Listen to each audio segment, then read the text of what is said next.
वंदे मातरम। नमस्कार, बहुत बहुत स्वागत करता हूं आप सबका अपने YouTube channel digital Hindi teaching में। आप इस चैनल को सब्सक्राइब करके घंटी का बटन दबा लें ताकि आपको आने वाले हर वीडियो का नोटिफिकेशन प्राप्त होता रहे, आपको हर वीडियो मिलता रहे। चलिए अब वीडियो को लाइक कर दीजिए और अब हम शुरू करते हैं आज का वीडियो।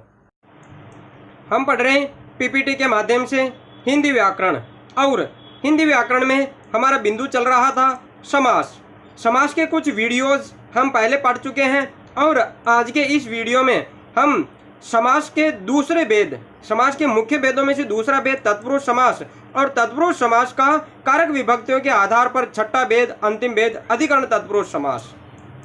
अधिकरण तत्पुरुष समास क्या होता है? देखिए, अधिकरण तत्पुरुष समास में अधिकरण कारक का विभक्ति चिन्ह में पर का लोप होता है तथा समास विग्रह करने पर अधिकरण कारक का विभक्ति चिन्ह वापस जोड़ दिया जाता है।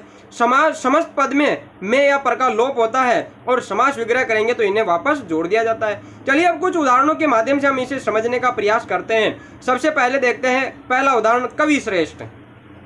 समास दो पदों का मेल है। इसमें कौन कौन से दो पद है? कवि और श्रेष्ठ। अब ये जो कवि है ये प्रथम पद, पूर्व पद या पहला पद कहलाता है, और ये देखिए श्रेष्ठ इसमें द्वितीय पद, उत्तर पद या दूसरा पद है। अब कवि यानी कवि जो कविता लिखता है, और श्रेष्ठ का अर्थ होता है सर्वोत्तम।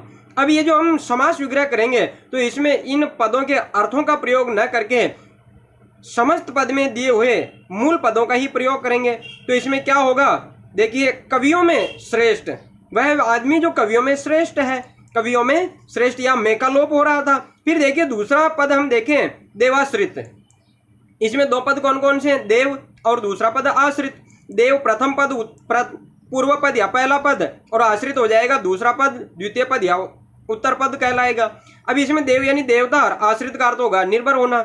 अब समास विग्रह में हम इन अर्थों का प्रयोग न करके मूल पदों का प्रयोग करेंगे, यानी देव पर आश्रित। जो आदमी देवता पर आश्रित है, निर्भर है, उस आदमी के बारे में इस देवाश्रित पद में बात की जा रही है। ऐसा आदमी जो देवता पर आश्रित है, देवता पर निर्भर है। अब इनमें देखिए ये जो पद दिए हैं कवि श्रेष्ठ और देवाश्रित, इसमें देखो कवि श्रेष्ठ समस्त पद उस व्यक्ति का बोध कराता है, उस व्यक्ति की ओर इशारा करता है जो सभी कवियों में श्रेष्ठ है, सर्वश्रेष्ठ है। तथा इस पद में, इस समस्त पद में देखिए कवि के साथ में, इस कवि के साथ में श्रेष्ठ पद जुड़ने पर ये कवियों में श्रेष्ठ उस आदमी का अर्थ प्रकट होता है, उस आदमी का अर्थ स्पष्ट होता है। अतः इसमें द्वितीय पद प्रधान है क्योंकि श्रेष्ठ पद जुड़ने पर उस आदमी का अर्थ प्रकट हुआ। इसमें देखिए देवाश्रित, इसमें देव पद के साथ में आश्रित जुड़ा, तब जाकर इस आश्रित पद के हिसाब से अर्थ निकाला जा रहा है। उस आदमी के बारे में बात की जा रही है जो देवता पर आश्रित है, देवता पर निर्भर है। कुछ उदाहरणों के माध्यम से हम इसे समझने का प्रयास करते हैं। तो देखते हैं कुछ उदाहरण, अन्य उदाहरण। देखिए इसमें पहला उदाहरण गृह प्रवेश। अब अगर हम इसमें अपने मन से विभक्ति चिन्ह लगाकर देखें तो क्या करेंगे हम? गृह का प्रवेश, गृह पर प्रवेश, गृह के लिए प्रवेश, भाई सब गलत हो जाएंगे। हमें लिखना होगा, हमें प्रयोग करना होगा गृह में प्रवेश, क्योंकि गृह के लिए प्रवेश नहीं होता, गृह के अंदर यानी घर के अंदर प्रवेश किया जाता है। तो गृह में प्रवेश, अब में यहाँ का लोप हो रहा था, हमें पता चल गया इसमें अधिकरण कारक तत्पुरुष समास है। पर्वतारोहण क्या होगा? पर्वत के लिए आरोहण नहीं, पर्वत के लिए नहीं, पर्वत पर आरोहण। आरोहण का अर्थ होता है चढ़ाई करना। पर्वत पर चढ़ाई की जा रही है, भाई पर्वत में भी आरोहण नहीं हो सकता क्योंकि पर्वत के अंदर चढ़ाई नहीं हो रही है, पर्वत पर चढ़ाई हो रही है। तो इसमें हो गया पर्वत पर आरोहण। फिर देखिए वनवास क्या होगा? वन के लिए वास, वन का वास। वन पर वास क्या होगा? वन में वास होगा। वन के अंदर वास किया जा रहा है, वन में वास किया जा रहा है। और फिर देखिए आप बीती, आपके लिए बीती, आपको बीती, आपने बीती, क्या होगा भाई? सब गलत हो गए। क्या होगा? आप पर बीती, आप यानी खुद, खुद पर बीती, आप पर बीती। फिर देखिए जल समाधि क्या होगा? गलत भी विभक्ति चिन्ह लगाएंगे तो स्वतः ही हमें पता चल जाएगा, जल में समाधि होगा। फिर देखिए सिर दर्द क्या होगा? सिर का दर्द नहीं भाई, सिर का कौन सा दर्द होता है? सिर में दर्द है, सिर के अंदर दर्द है, सिर में दर्द। फिर देखिए घुड़सवार क्या होगा? घोड़े के लिए सवार, या गुड़ तो आप लिख नहीं सकते, गुड़ से अर्थ स्पष्ट नहीं होगा। घोड़े पर सवार, उस आदमी की बात की जा रही है। जो घुड़सवार कौन है? वह आदमी जो सवार पद से स्पष्ट हो रहा है ना कि उस आदमी के बारे में बात की जा रही है, घोड़े के बारे में बात नहीं की जा रही है यहाँ पर। लेकिन घोड़े पर सवार जो आदमी है उसके बारे में बात की जा रही है। तो सवार से स्पष्ट हो रहा है, तो इसमें द्वितीय पद प्रधान हो गया। अब हम देखते हैं कुछ अन्य उदाहरण, और खूब ढेर सारे उदाहरण हम देखेंगे जिससे हमारा ज्ञान स्पष्ट हो पाएगा। ग्रामवास, ग्राम में वास, लोकप्रिय, लोक में प्रिय, शोक मग्न, शोक में मग्न, जल मग्न, जल में मग्न। अगर आप गलत विभक्ति चिन्ह लगाएंगे तो स्वतः ही पता चल जाएगा, जल का मग्न नहीं होगा, जल के लिए मग्न नहीं होगा। शरणागत, शरण के लिए आगत नहीं हो सकता, शरण को आगत नहीं हो सकता, शरण में आगत। फिर देखिए दानवीर, दान देने में वीर, दीन दयाल, दीनों पर दयाल, धर्मरत, धर्म में रत, रत का अर्थ होता है जो कार्यरत है, डूबा हुआ है उस कार्य में, कार्यरत, कार्य में रत।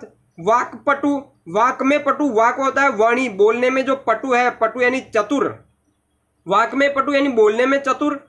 अब अर्थों का तो हम प्रयोग नहीं करेंगे, वाक में पटु, वागवीर, इसमें देखिए वाक में वीर जो यानी बोलने में वीर है, वाक चातुर्य, वाक में चातुर्य, मध्यांतर, मध्य में अंतर, रणवीर, रण में वीर, पराश्रित, पर आश्रित, दूसरों पर आश्रित, प्रकार तो होता है दूसरे, तो हम मूल पदों का ही प्रयोग करेंगे।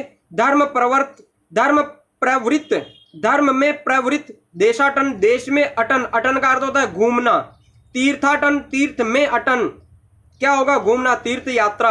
स्वर्गवास, स्वर्ग में वास। फिर और उदाहरण हम देखते हैं, आत्मविश्वास, आत्म पर विश्वास यानी खुद पर विश्वास, आत्म का अर्थ होता है खुद। आनंद मग्न, आनंद में मग्न।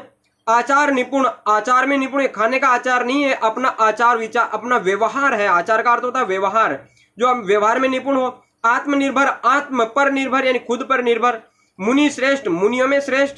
कला श्रेष्ठ, कला में श्रेष्ठ, उस श्रेष्ठ कला की बात की जा रही है।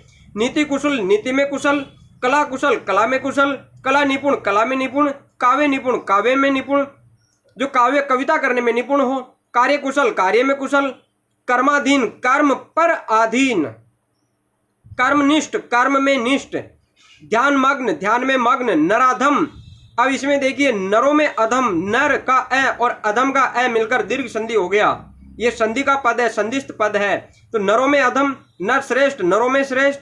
पुरुषोत्तम, पुरुषों में उत्तम। नरोत्तम, नरों में उत्तम। सर्वोत्तम, सर्व में उत्तम, जो सबसे उत्तम है वह सर्वोत्तम, जो सर्व में उत्तम है।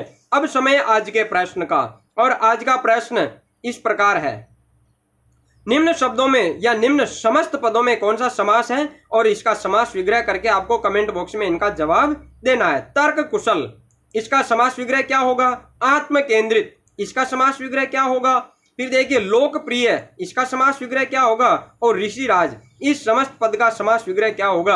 आप कमेंट बॉक्स में जरूर जवाब दें।